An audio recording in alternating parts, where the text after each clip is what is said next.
తాకట్లో ఉన్న బంగారాన్ని విడిపించి ఆ రోజున మార్కెట్ ధర కట్టి మిగిలిన డబ్బును మీకు అందిస్తుంది కొమ్మూరి గోల్డ్.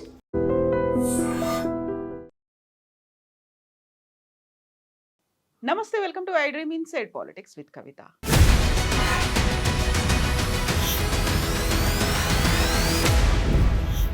కాలక్షేప కథా చిత్రం సిట్ విచారణకి హాజరై వచ్చిన అనంతరం కేటీఆర్ అన్న మాటలేవి.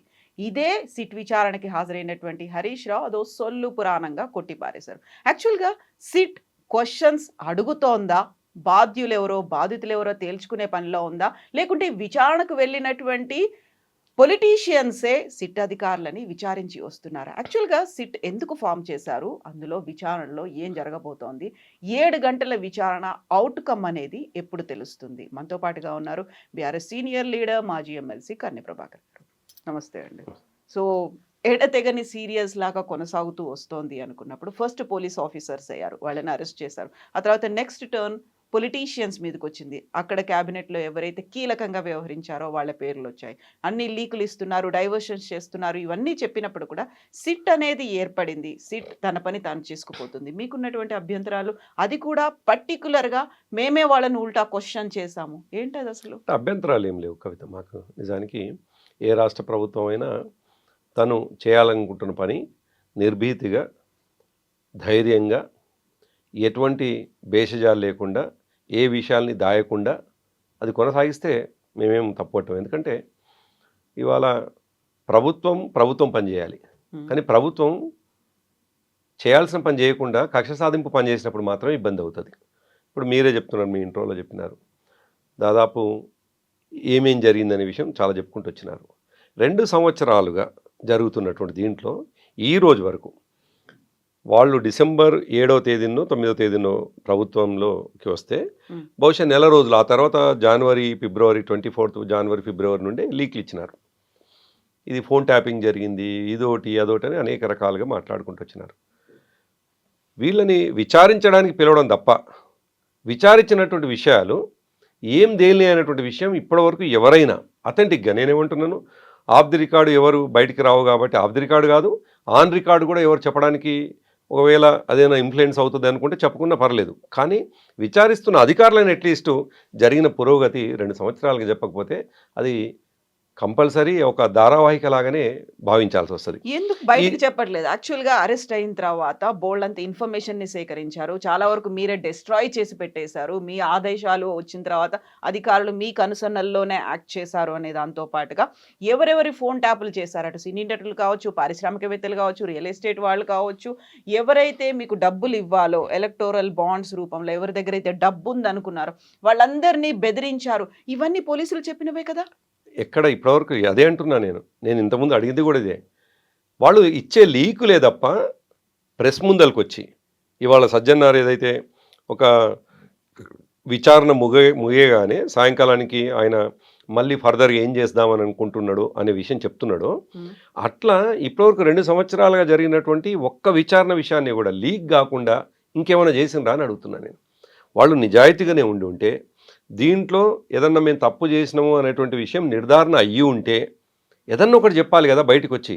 మీరు అనేటివన్నీ కూడా ఎక్కడో మీరు సోషల్ మీడియాలో లేకపోతే లీక్ల ద్వారా వచ్చింది అడుగుతున్నదే తప్ప సజ్జన్నారు ఈ మాట అడిగినాడు, మరొక సిట్ అధికారి ఈ మాట అన్నాడు, లేదు ముఖ్యమంత్రి. బట్ వాళ్ళు విచారణలో ఉన్నప్పుడు ఎట్లా వెల్లడిస్తారు?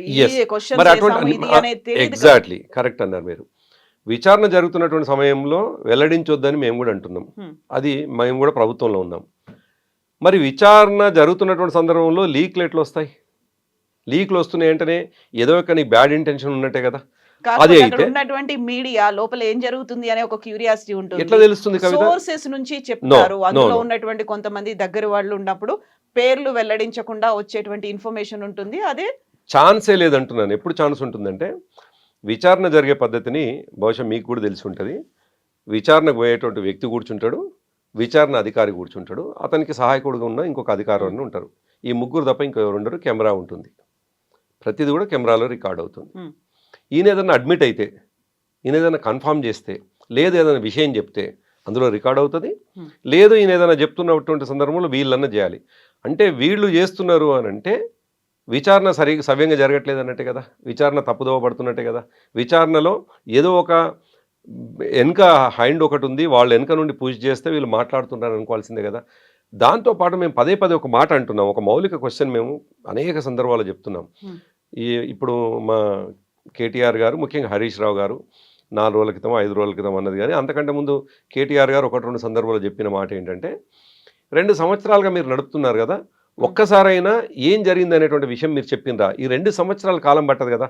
దానికి తోడు ఈ మధ్యనే బహుశా ఎక్కడ చూసినా నేను బీజేపీ ఎంపీ ఒక ఆయన అన్నారు చాలా స్పష్టంగా, అసలు ఎంతకాలం ఇది నడుపుతారు ఇంకా అనేది. కోర్స్ ఆయన మా మీద కోపంతో అనవచ్చు, మాకు నష్టం జరగాలి అనవచ్చు, కానీ అక్కడి నుంచి వస్తున్న ప్రశ్న కూడా కదా, ఇంకెంతకాలం నడుపుతారు ఇది అనేది. అదే ప్రశ్న కాదు, దాంట్లో మీరు చెయ్యట్లేదా అనేటువంటి ప్రశ్న కూడా అదే బీజేపీ.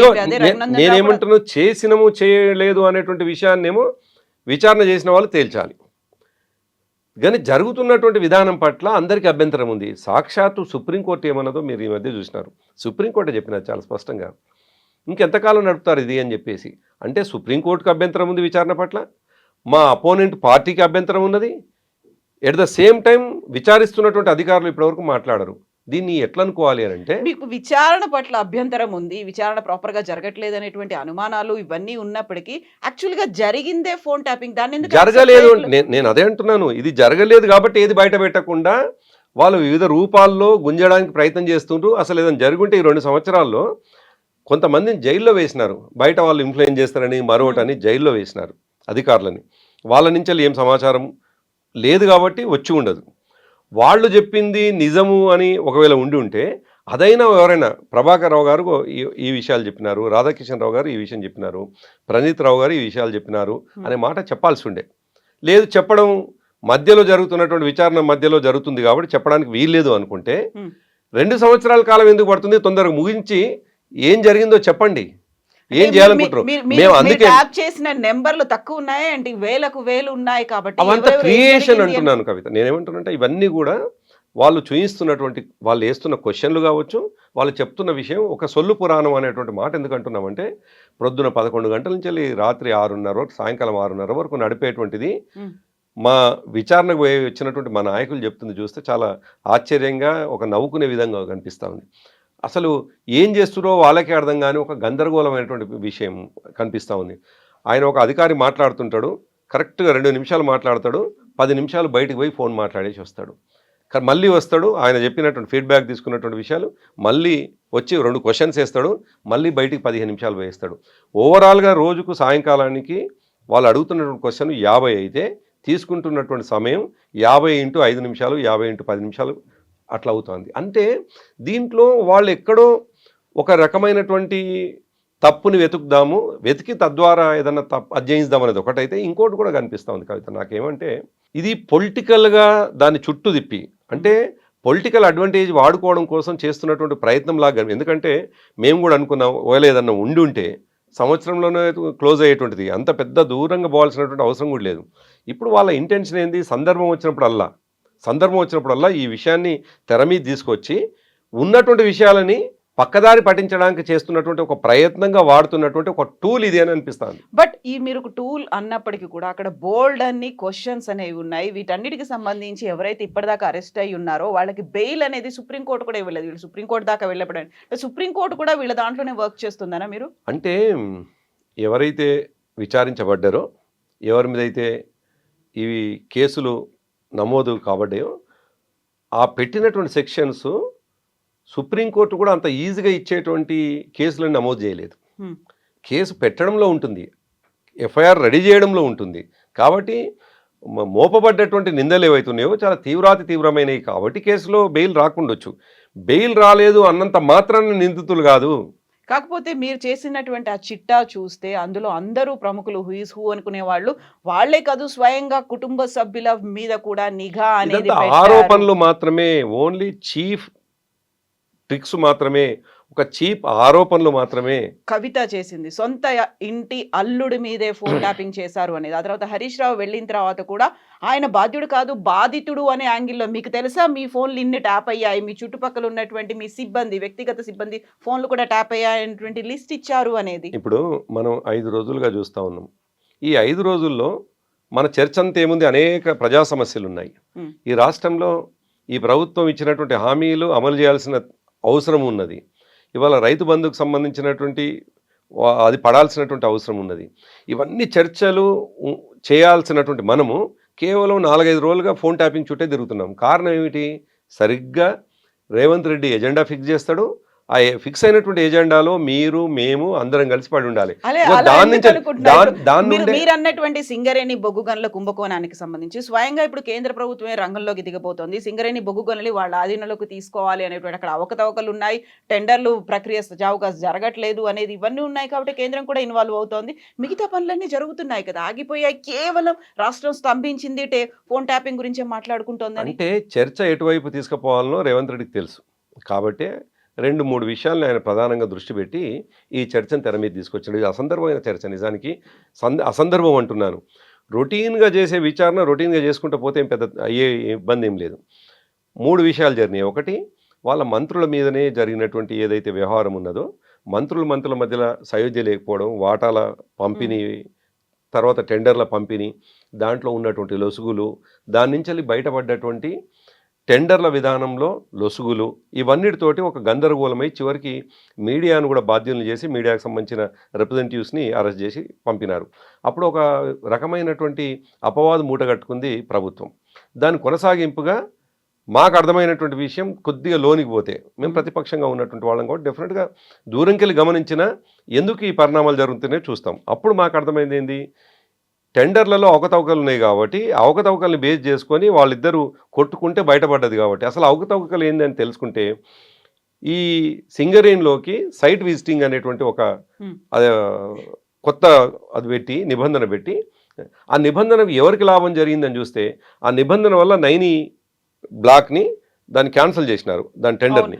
మళ్ళీ టెండర్లు మళ్ళీ పిలుస్తామని చెప్తున్నారు. నేను అదే అంటున్నాను. నేనేమంటున్నానంటే భారతదేశం మొత్తంలో ఒక సింగరేణే కాదు, అనేక రాష్ట్రాల్లో ఈ కోల్కి సంబంధించినటువంటి డిగ్గింగ్ ఏదైతే ఉందో, ఎక్స్కవేషన్ సంబంధించింది అన్ని రాష్ట్రాల్లో ఉన్నాయి. మరి సింగరేణి ఒకటి అనుకోండి. ఇప్పటి వరకు ఎప్పుడు ఎవరు విధించినటువంటి నిబంధన ఈ సైట్ విజిటింగ్ అనేటువంటిది. ఇప్పుడు నేను ఒక కాంట్రాక్టర్ అయి ఉంటే, నేను టెండర్ వేద్దాం అనుకుంటే, నేను డెఫినెట్గా సైట్ చూడకుండా అసలు టెండర్కి పోను. నేను ఫస్ట్ ఎన్ని ఎకరాలు ఉంది, ఎంత ఓబీ ఉన్నది, ఎంత ఓబీని క్లియర్ చేస్తే కోల్ వస్తుంది, ఇది నేను విజిటింగ్ చేయకుండా అసలు పోను నేను. నువ్వు సైట్ విజిటింగ్ చేసినావా చేయలేదా అనేటువంటి ఒక పనికిరాని నిబంధన పెట్టడంతో జరిగింది ఏంటి, వాళ్ళ సొంత బామ్మర్దికి దాంట్లో లాభాలు జరిగినాయి. ఎట్లా లాభాలు జరిగినాయి అని ఒక అడుగు ముందుకేసి మేము ఆలోచించినప్పుడు సింగరేణి ఆ సర్టిఫికేట్ ఇస్తుంది. సింగరేణి సర్టిఫికేట్ కావాలి అని అంటే ఇప్పుడు నాలాంటి వాళ్ళు ఎవరన్నా టెండర్కి పోదాం అనుకుంటే మేమందరం సింగరేణి దగ్గర పోవాల్సిందే. పోయి వాళ్ళ దగ్గర సర్టిఫికేట్ తీసుకోవాలి. తీసుకుంటున్నప్పుడు కవిత తీసుకుంది, ప్రభాకర్ తీసుకుంటూ మరొకరు తీసుకున్నారు. వాళ్ళకి ఆ విషయం తెలిస్తే వెంటనే మీ కాంటాక్ట్ చేస్తారు, నాకు కాంటాక్ట్ చేస్తారు, మీరు ఎట్టి పరిస్థితుల్లో కూడా టెండర్కి పోకండి అని చెప్పేసి చెప్తారు. అంటే ఇదంతా ప్రామాణికంగా చెప్తున్నాను, నేను ఊరికి చెప్పటం లేదు, నేను ఉదాహరణలతో సహా చెప్తాను మీకు. నేను అయితే బేస్ ఉంది దీనికి. వాళ్ళు అంటారు, వాళ్ళు అన్న తర్వాత ఎట్లాగో ముఖ్యమంత్రి స్థాయి మనిషి లేదు, ముఖ్యమంత్రి ఎన్నుకున్నటువంటి మనుషులు బెదిరించడం ద్వారా ఎనికిపోతారు. అప్పుడు ఏమవుతుంది, గతంలో మా ప్రభుత్వంలో ఏదైనా టెండర్ అయితేనేమో -10, -14, -12, ఈ ప్రభుత్వంలోనేమో +8, +12, +20. సో దీంతో అర్థమవుతా ఉంది ఆ సర్టిఫికేట్ ఏదైతే విధానం విధించిండ్రో దాంతో ముఖ్యమంత్రి బామ్మర్దికి లాభం అయిందని మా ఆరోపణ. దీంతో దొరికిపోయినటువంటి రేవంత్ రెడ్డి ఏం చేయాలో అర్థం కాక, మొదటిది నేను చెప్పింది నెంబర్ 1 మంత్రుల సయోధ్య లేకపోవడం, నెంబర్ 2 సింగరేణిలో దొంగతనం బయటపడటం, నెంబర్ 3 ఆయన అమెరికా పోతున్నాడు, దావోస్ పోయిండు. గతంలో వేలు ఎప్పుడు చూసినా ప్రధాన శీర్షిక ఏముంటుందంటే లక్షల కోట్లు తీసుకొచ్చిండని చెప్పేసి ఉంటుంది. అంతా 2 సార్లు 3 సార్లు పోతే 2 సార్లు అనుకుంటాను 6,000 కోట్లు దాటలేదు. అవి కూడా ఇంకేమి ఇన్వెస్ట్మెంట్స్ రాలేదు. అదొక డొల్లతనం బయటపడుతుంది. అక్కడి నుంచి వెళ్ళి ఆయన హార్వర్డ్ పోతా ఉన్నాడు, బాస్టన్లో హార్వర్డ్ పోతా ఉన్నాడు. ఈ 10 రోజులు చర్చ అంతా కూడా ముఖ్యమంత్రి ఈ పరిపాలన వదిలేసి దావోస్కు పోయినా ఫలితం లేకుండా అక్కడి నుంచి హార్వర్డ్ పోయి ఇంగ్లీష్ నేర్చుకోవడానికి పోయి ఆయన సొంతానికి పోయి ఈ విమర్శలు, ఈ 10 రోజుల విమర్శలు ఉండకుండా ఒక చీప్ ప్రయత్నం చేసి ఆయన ఫ్లైట్ ఎక్కినట్టుగా మనకు కనిపిస్తూ ఉంది. అయితే దాంతో పాటు ఒక మాట ఇంకోటి ఉంది. ఈ 3 కాకుండా 4వ అంశం కూడా ఉంది. వస్తున్న మున్సిపాలిటీ ఎన్నికల్లో ఇవాళ ప్రతిపక్షంగా మేమున్నా మిగతా పార్టీలున్నా మా పని ఏమిటి, మేము మా కార్యకర్తల్ని సమాయత్తం చేసుకోవాలి, ఎన్నికలకు పోవాల్సినటువంటి అవసరం ఉంది. మేము ఎన్నికలకు పోవాల్సినటువంటి మా పనిని మా వర్కింగ్ ప్రెసిడెంట్ గారిని విచారణకు పిలుస్తున్నటువంటి సందర్భంలో డెఫినెట్గా మా నాయకత్వం సహజంగా హైదరాబాద్ చుట్టే తిరుగుతుంది ఇక మా తెలంగాణ భవన్ చుట్టూ తిరగాలి. సో వీళ్ళు పని చేసుకోకూడదు, మున్సిపల్ ఎన్నికల్లో వీళ్ళు పని చేసుకోకూడదు. వాళ్ళేమో కాంగ్రెస్ పార్టీకి సంబంధించిన వాళ్ళేమో పోలీసుల చేతనేమో విచారణ సాధిస్తున్నారు, వాళ్ళు చేసుకునే పని వాళ్ళు చేస్తున్నారు.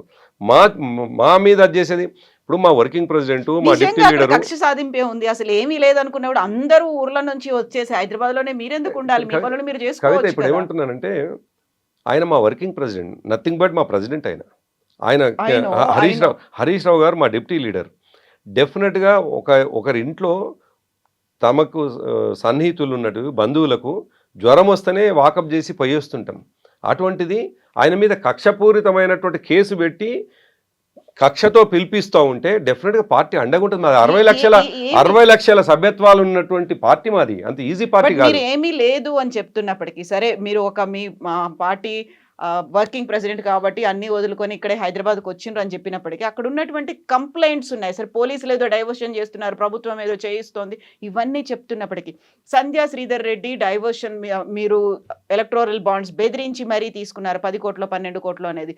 వార్ రూమ్లను ఏర్పాటు చేశారు, ఇజ్రాయెల్ నుంచి నిఘాకి సంబంధించి పరికరాలు తెప్పించారు, అవన్నిటికీ బీఆర్ఎస్ నుంచే ఫండ్స్ వెళ్ళాయి. ఇవన్నీ కాదా? ఇవన్నీ ఆరోపణలు నిరాధారాలు. ఏమంటున్నా ఫైనల్ రిపోర్ట్ వాళ్ళు ఇచ్చి సంధ్యా శ్రీధర్ రెడ్డి ఏదన్నా కమిట్ అయిందా లేదు, మేము ఇజ్రాయెల్ టెక్నాలజీ వాడినామా లేదా, వచ్చినటువంటి విచారించబడ్డటువంటి వాళ్ళు ఏం కమిట్ అయినరు అనేటువంటి విషయం ఎప్పుడు తెలుస్తుంది? ఫైనల్గా తెలవాలి. అదర్వైజ్ ఇది ప్రాసెస్ కదా. నేనేమంటాను అదర్వైజ్ ఎవరైనా చెప్పాలి. ఎవరు చెప్తున్నారు అంటున్నాను. అది నేను మౌలికమైన క్వశ్చన్ని వాళ్ళు ఎక్కడి నుంచి ప్రశ్న. మా కేటీఆర్ గారు ప్రశ్న అడిగినా సమాధానం రావట్లేదు, మీలాంటి వాళ్ళని నేను అడిగినా మీ నుంచి కూడా సమాధానం రావట్లేదు. మీరు ఇంకెవరినైనా అధికార పక్షానికి సంబంధించిన వాళ్ళని ఇంటర్వ్యూ చేసైనా అడగండి. బీఆర్ఎస్ వాళ్ళ క్వశ్చన్ ఒకటే, ఇవన్నీ ఎక్కడి నుంచి వస్తున్నాయి ఈ చర్చలన్నీ? ఇవన్నీ కూడా అధికారులు ఇచ్చినటువంటి వివరాలు. ఒక పెద్ద ఆయన చెప్పారు, పెద్ద ఆయన లీక్ అయితే ఏంటి, అక్కడ ఉంది జరుగుతోంది అదే కదా. నేను అందుకే అంటున్నాను అక్కడ అది జరగటం లేదు, వాళ్ళు లీక్ మాత్రమే ఇస్తున్నారు. వాళ్ళేమో లీక్ ఇస్తున్నారు, మేమేమో స్ట్రైట్గా వచ్చి చెప్తున్నాం. ఏం చెప్తున్నాం? మీరు 10 ఏళ్ల పాటు అధికారంలో ఉన్నారు, అక్కడ జరిగినటువంటి విచారణలో ఏం జరిగింది అనేది మినిట్ టు మినిట్ అప్డేట్లు అన్ని వచ్చి ప్రెస్ మీట్ లాగా పెట్టి కూర్చొని మాట్లాడేవాళ్ళ, చెప్పేవాళ్ళ? లేదు కదా. విచారణ డ్యూ కోర్స్ అనేది ఉంది, law will take its own course అన్నట్టుగా. నేను అగ్రి అవుతా కవిత, నేను 100%. మేము అధికారంలో ఉన్నాం 9.5 సంవత్సరాలు, ప్రభుత్వం ఏం చేయాలో అదే చేయాలి. దాంట్లో ఇప్పుడు 2 సంవత్సరాలుగా నడుపుతా ఉన్నారు వీళ్ళు. ఈ 2 సంవత్సరాల్లో లీకులు తప్ప ప్రామాణికమైనటువంటి ఒక విషయాన్ని బయటికి చెప్పి తద్వారా ఇది నిజమే అనేటువంటిది లేదు అంటున్నాను. ఈ లీకుల ద్వారా మీరు క్వశ్చన్ అడిగినా నా నుంచి వచ్చే ఆన్సరు నిజానికి మాకు అనుమానమైనటువంటి ఆన్సరే నేను ఇస్తాను. ఎటువంటి అనుమానమైనటువంటిది? వాళ్ళు మా మీద కక్ష సాధింపులో భాగంగా చేస్తున్నారు అనేటువంటిది. ఎప్పుడు ఇది అథెంటిక్గా ఉంటుంది అంటే జరిగినటువంటి వివరాలన్నీ కూడా కేటీఆర్ గారు ఇది కమిట్ అయినారు, హరీష్ రావు గారు ఇది కమిట్ అయినారు, ప్రభాకర్ రావు గారు ఈ విషయాన్ని ఆయన అడ్మిట్ అయినారు ఈ విషయంలో అని మాట చెప్పారు. అసలు చెప్పలేరు కదా. చెప్పినప్పుడు అదంతా విచారణలో భాగంగా జరుగుతోంది. ఫస్ట్ పోలీస్ ఆఫీసర్లు అయిపోయారు, నెక్స్ట్ మీ టర్న్ వచ్చింది కదా. మీరు అధికారులుగా ఎవరైతే ఉన్నారో లేకపోతే అక్కడ అధికారంలో ఎవరైతే ఉన్నారో వాళ్ళతోనే కదా. ఇది 6 నెలల్లో ముగిసేటువంటి వ్యవహారం. ఒకవేళ 10 ఏళ్ల పాటు జరిగిందంతా 6 నెలల్లో కంప్లీట్ అయిపోతుంది అంటారా? ఎగ్జాక్ట్లీ. సిట్ అనేటువంటిది స్పెసిఫిక్ గా దాని మీదే కొనసాగుతా ఉంది. ఇంకా వాళ్ళకి ఏం పని లేదు, ఒకవేళ కంప్లీట్ చేయాలనుకుంటారు. కానీ దీన్ని పొలిటికల్ ఆయుధంగా వాడదాం అనుకుంటున్నారు కాబట్టే మా యొక్క ఆరోపణ, మా యొక్క అభ్యంతరం కూడా. మా అభ్యంతరం ఏంటంటే నువ్వు ఉన్నది ఏదన్నా నిజమంటే, మా వాళ్ళు ఎవరన్నా అడ్మిట్ అయి ఉంటే, మా వాళ్ళు ఏదన్నా నీకు చెప్పి ఉంటే ఆ విషయమైనా నువ్వు ఫైనల్ కంక్లూజన్కి వచ్చి ఆ విషయమైనా చెప్పు. అదర్వైజ్ నువ్వు లీకులు ఇచ్చి తద్వారా మా క్యారెక్టర్ని పాడు చేస్తున్నావు అంటున్నాం.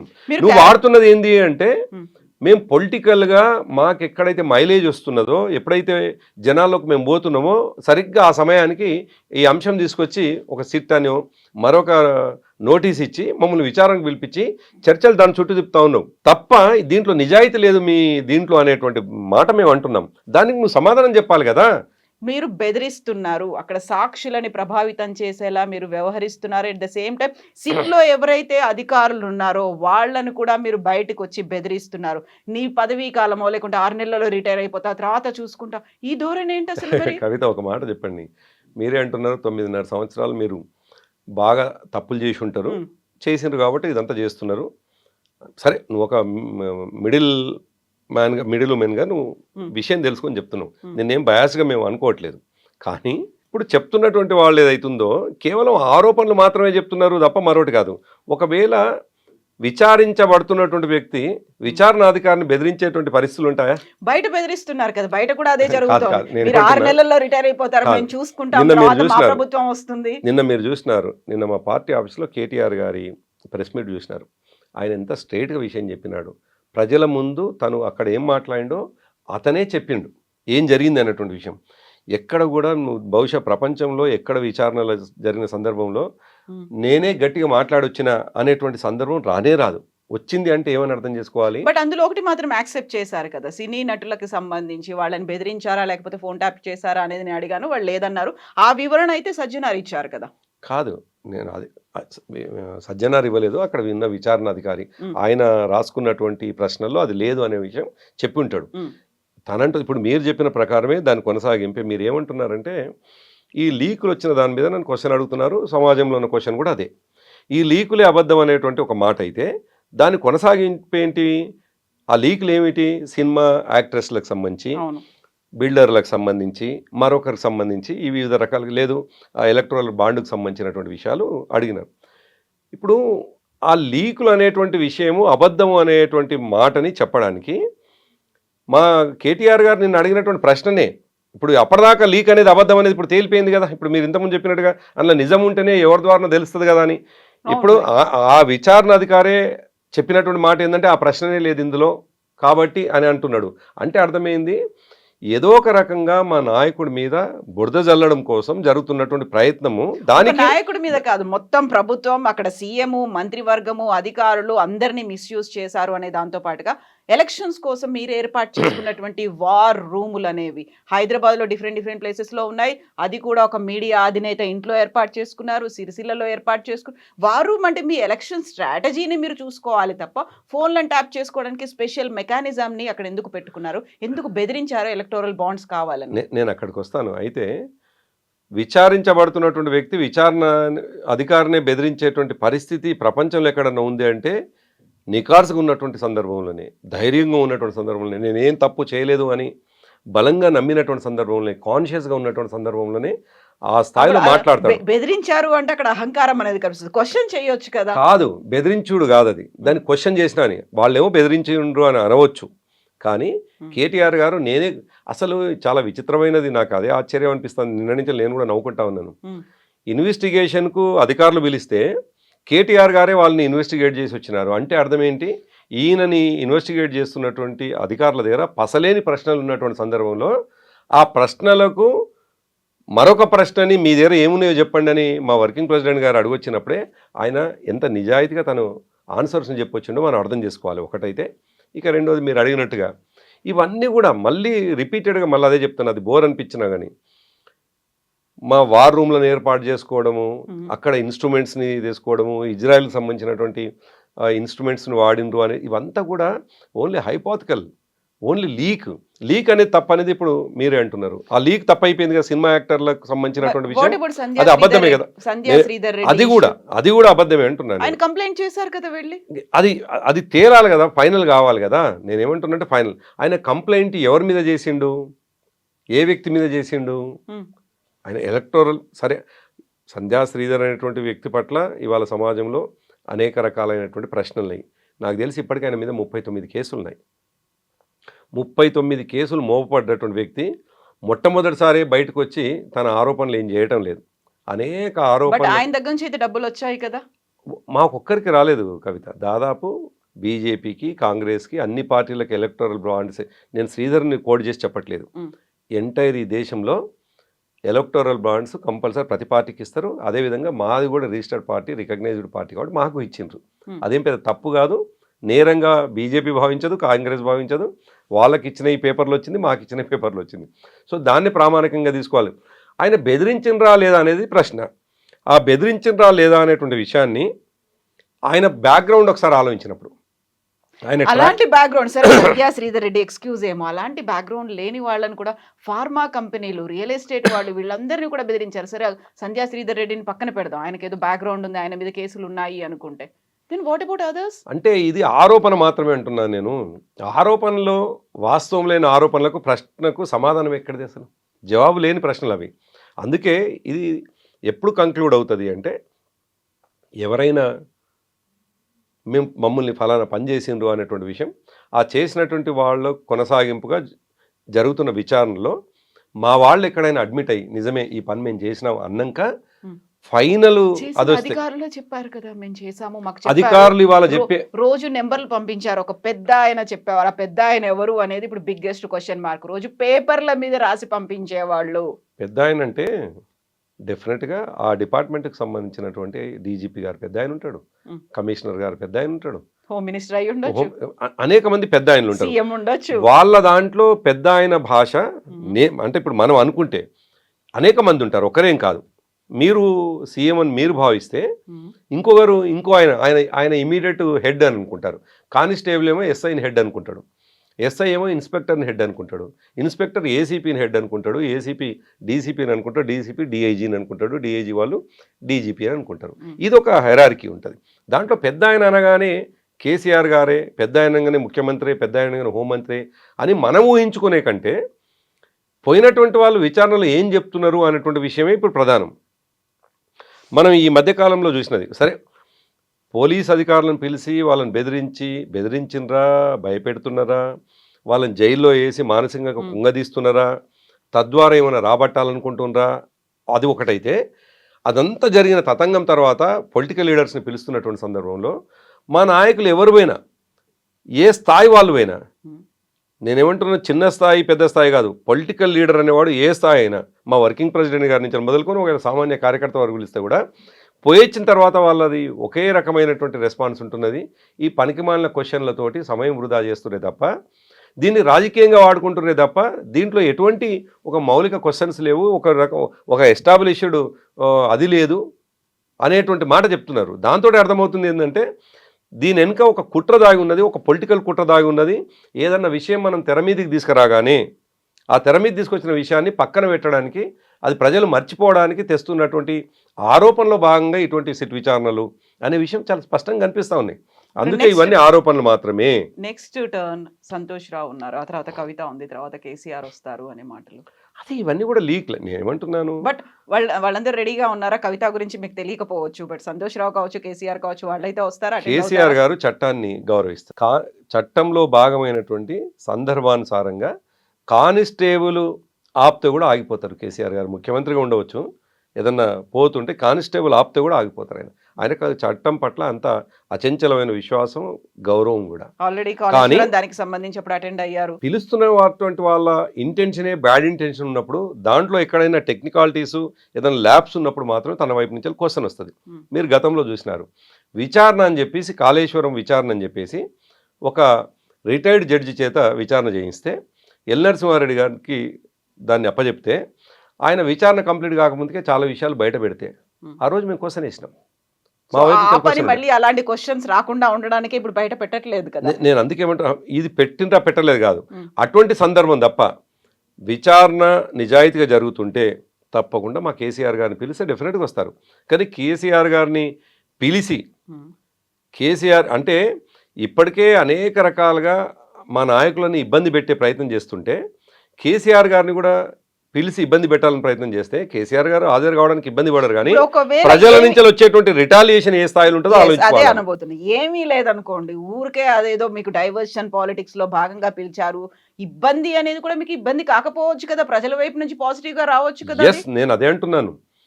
కేసీఆర్ గారిని ఇంటెన్షనల్గా ఇబ్బంది పెడుతుండ్రు అని కనిపిస్తే డెఫినెట్గా ప్రజల నుంచి వచ్చేది ఏందో వాళ్ళు చూడక తప్పదు. నేను అందుకే అంటున్నాను, విచారణకు వ్యక్తిగా తను రావడము అనేటువంటిది సహజంగా జరిపోయేది, కానీ దాని కాన్సిక్వెన్సెస్ మాత్రం చాలా సీరియస్గా ఉంటాయి అంటున్నాను నేను. ఎందుకంటే ఈ రాష్ట్రాన్ని 9.5 సంవత్సరాల పాటు సీరియస్గా అంటే ఏం చేస్తారు, ఏం జరుగుతుంది, ప్రజల నుంచి వచ్చేటువంటి అల్టిమేట్గా ప్రజాస్వామ్యంలో ఏం జరుగుతుంది, వాళ్ళు రిజిస్టర్ చేసుకున్నటువంటి డిసెంట్ని, వాళ్ళు రిజిస్టర్ చేసుకున్నటువంటి అభ్యంతరాన్ని సందర్భం వచ్చినప్పుడు ఓటు ద్వారా మరొక పద్ధతుల్లో ఆ ప్రభుత్వాలను కూలగొడతారు. అలా అయితే అది మీకే బెనిఫిట్ అవుతుంది కదా. అందుకే లెట్ దెమ్ డూ అనే మేము పోతున్నాం. ఇప్పుడు కవిత, మీరు ఇంకా క్షుణ్ణంగా ఒక విషయాన్ని అర్థం చేసుకుంటే, 3 రోజుల క్రితం హరీష్ రావు గారిని పిలిచినప్పుడు ఆయన సిద్దిపేటలో ఎక్కడో కార్యక్రమాలు ఉన్నాడు. మరుసటి రోజు కూడా ఆయన కార్యక్రమాలు కొనసాగే అది ఉన్నాయి. రాత్రి 8 గంటల ప్రాంతాన సిట్ నోటీస్ అందింది అనగానే హడావుడిగా తన ప్రోగ్రామ్స్ అన్ని కంప్లీట్ చేసుకొని రాత్రి 12కు హైదరాబాద్ చేరుకున్నాడు. ఒకవేళ మాలో ఏవైనా తేడాలు ఉంటే, మేము తప్పులు చేసినామనే భయం మాలో ఏమైనా ఉంటే, అది నిజమనేటువంటి విషయం ఏమాత్రం అనుమానం ఉన్నా ఇవాళ రాము మరోసారి వస్తామని చెప్పేసి అంటుంటుంది. ఇవాళ ఉత్తరం రాసే అవకాశం కూడా ఉంది. నిజంగా సిట్టు విచారణ అనే కాదు, ఏ విచారణ అధికారులైనా పర్మిట్ కూడా చేస్తారు.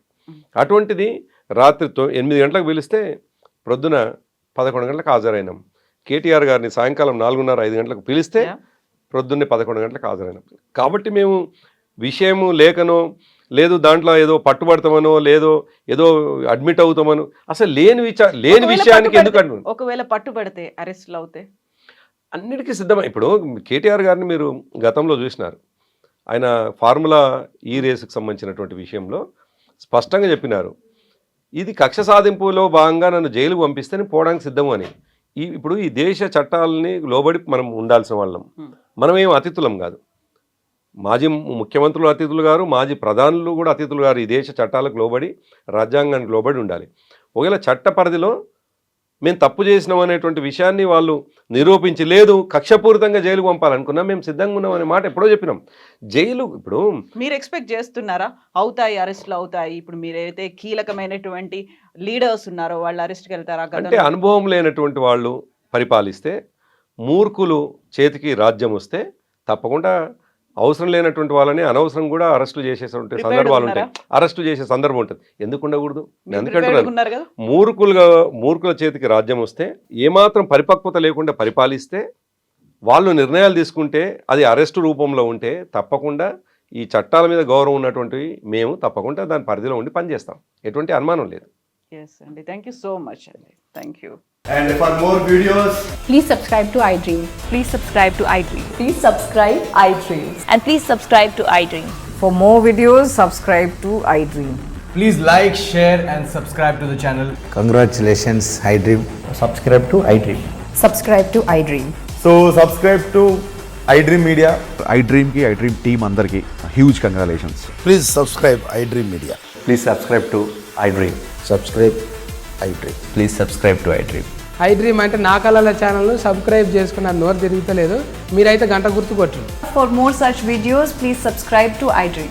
Subscribe to iDream. Please subscribe to iDream. Please subscribe iDream Media. Please do subscribe to iDream. Please subscribe to iDream Media. For best entertainment and information, please subscribe iDream. And don't forget to subscribe to iDream.